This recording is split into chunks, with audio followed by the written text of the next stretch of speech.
I believe the world is finally ready to have this conversation.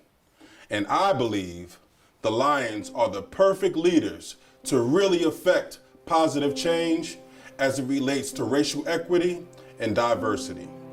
I'm Lion Carl Shaw, educator, library manager, and organizational consultant. And there are so many benefits and wonderful experiences to enjoy and appreciate if diversity is embraced. What if you ate the same meals every day, wore the same clothes every day, saw the same exact people every day? Is that really a rich and full life? I don't think so.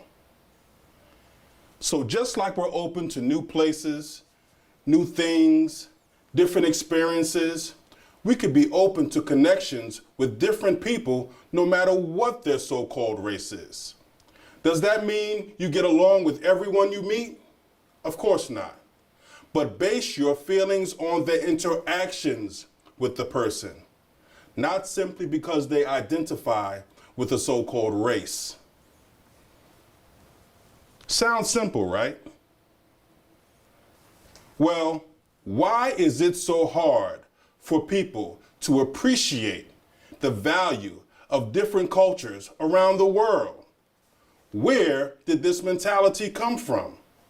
How did race and racism start? So now I want to hear from you. Right now in your chat box, tell me what you think are some of the barriers that are keeping us from racial harmony.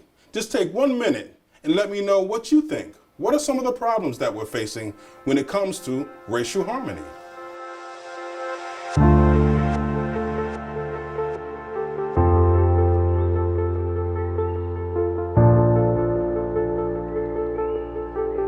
Thank you for your answers.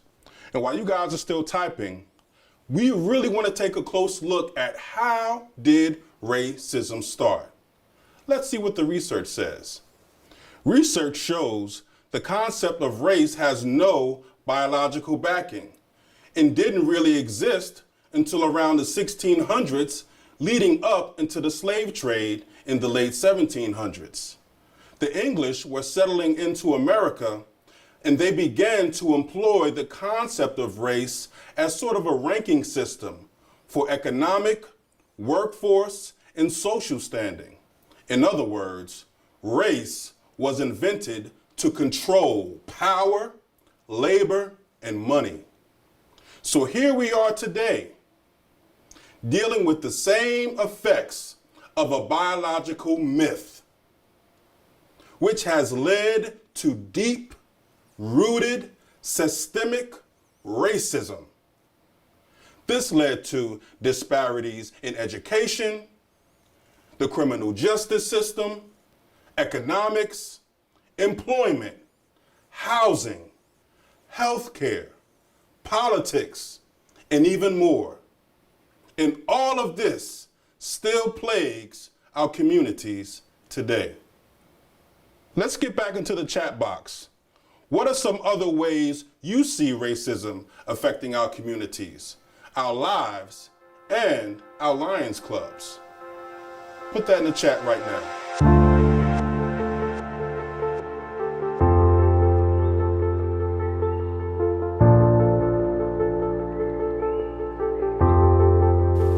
So now I want to share with you my story of the first time I experienced systemic racism.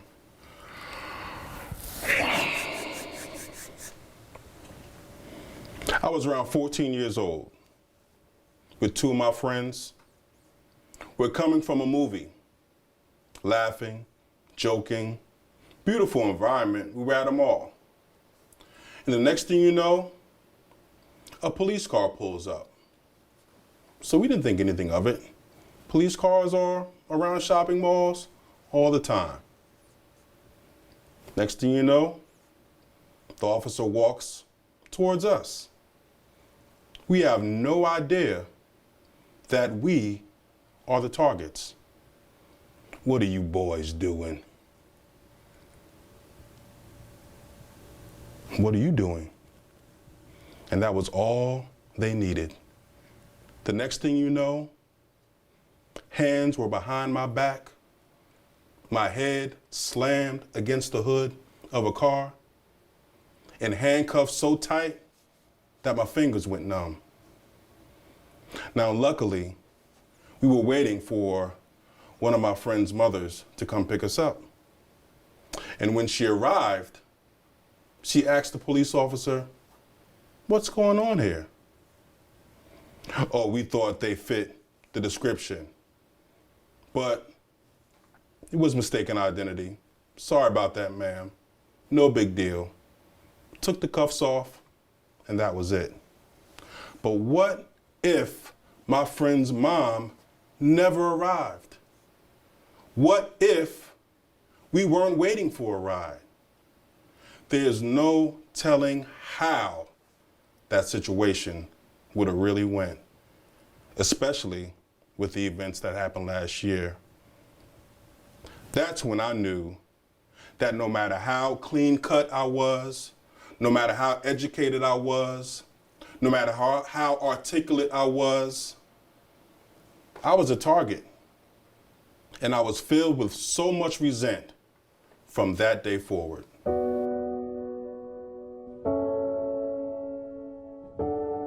And the funny thing about it is, well, it's not really funny, but the crazy thing about it is even though this happened 30 some odd years ago, I still feel the pain, the disappointment, the fear, the trauma of this experience.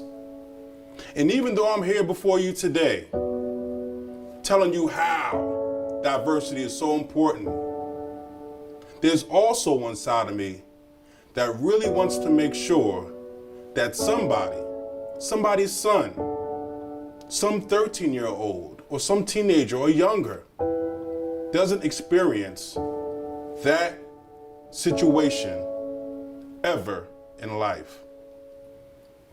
So after that situation, I became filled with resentment, contempt, defensiveness for, I would say, 20 years.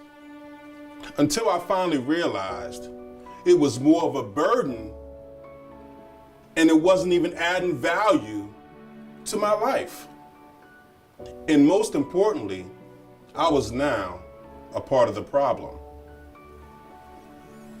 While I understood the anger and I understood the defensiveness, it wasn't serving my life in a positive way anymore. It was at this point that I began to make a choice to judge all men, not by the look of them, but by their spirit. Although I was able to shift certain energies in my life to embrace diversity more, to not see color, I'm not blind.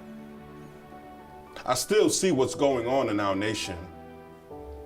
Now more than ever, with the internet, camera phones, and especially the events that took place last year, I know that we have a long way to go. So where do we start? Well, the one common suggestion from all the diversity workshops I've conducted and been a part of, the one solution is we need to have the conversation. We need to talk about it. No more sweeping it under the rug, no more ignoring it, no more minimizing it. We have to look it right in the face and say, what are we going to do about it? We have to face this thing head on. And this is what our club, with the help of your clubs, this is what the Lions Club plans to do. Now, speaking about our beloved Lions Club, let's talk about the situation that prompted and put things in motion for me to be here in front of you today.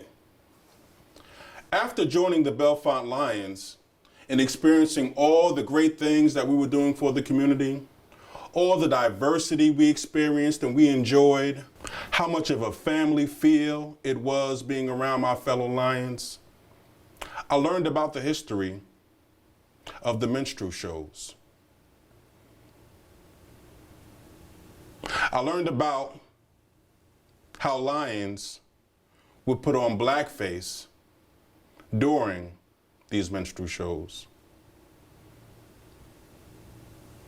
The most recent Lion in blackface was only 3 years ago. I was completely taken aback. But did I take my ball and go home? Did I tuck my lion's tail between my legs and just find my way out of that club? Absolutely not. I had a long talk with the lion who recruited me, our founding president, Lion Daniel Elkins.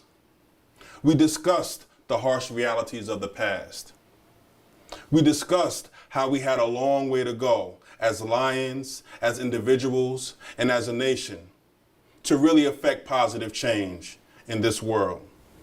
We explored what could be done to continue this evolution, this healing, this redemption, this reconciliation. And this project is the beginning of just that.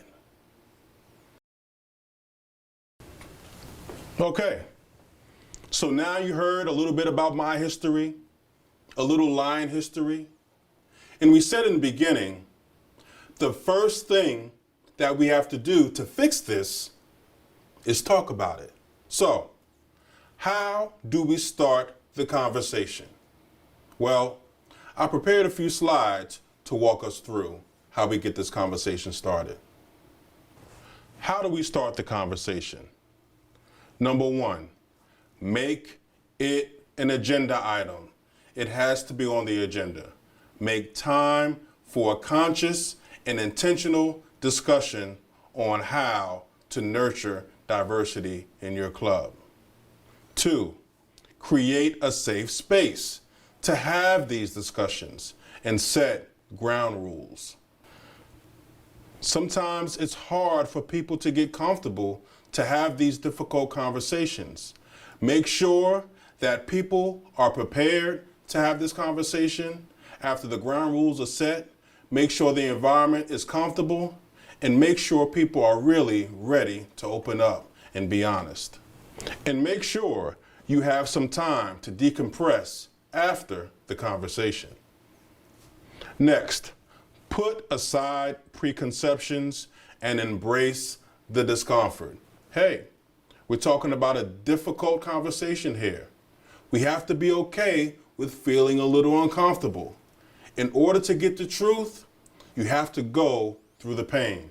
Last but not least, listen.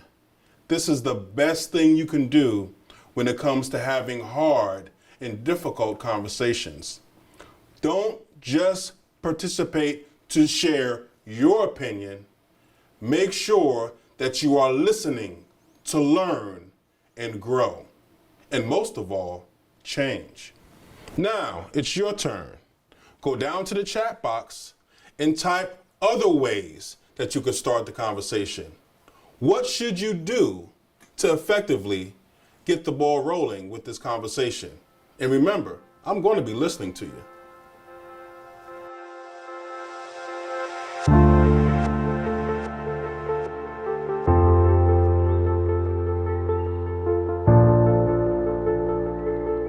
Here's what not to do. Don't minimize the importance of this conversation. I know you have a lot of other things to do in your club. You got budgets to take care of, you got fundraising, you got service projects to get ready for. But know that this year is service through diversity. So this is a priority. Our nation depends on it. Don't minimize the conversation. 2, don't say, I know how that feels, because that could minimize someone's experience.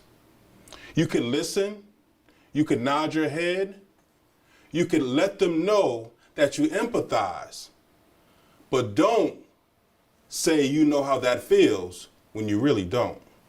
Last but not least, don't downplay your own prejudices.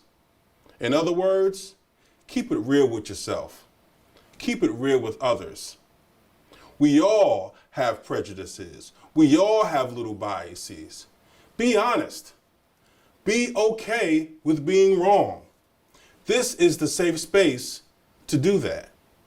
So please, don't downplay yourself in your own truth. And now, type in the chat box what not to do. What are some things that you should definitely not do when having this difficult conversation?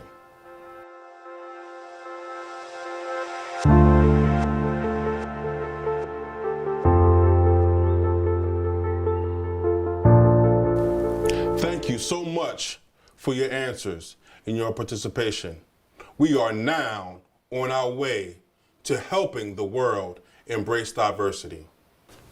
So from the ashes of the minstrel shows to the first African American Lions Club in Austin, Texas, to the continent of Africa becoming our newest constitutional area, to now our upcoming president, we are well on our way. And we will continue to serve and change the world through diversity. I'm Carl Shaw, a proud member of the Bellefonte Lions Club. Thank you.